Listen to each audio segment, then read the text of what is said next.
ஆசையாக Argentina match பார்த்ததில்ல.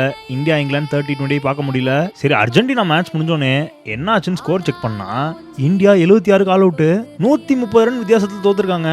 Test மேட்ச்ல 130 ரன் வித்தியாசத்தில் தோக்கல, T20ல தோத்துருக்காங்க.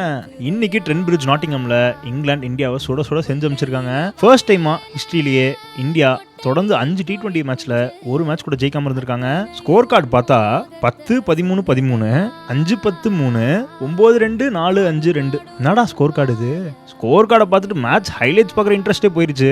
அக்ஷரும் வரணும், நம்ம 2 ஸ்பின்னர்ஸும் நல்லா அடி வாங்கியிருக்காங்க, அது மட்டும் தெரியுது. அங்க என்னடான்னு பார்த்தா டங்கு 4 விக்கெட், ஆர்ச்சர் 3 விக்கெட்.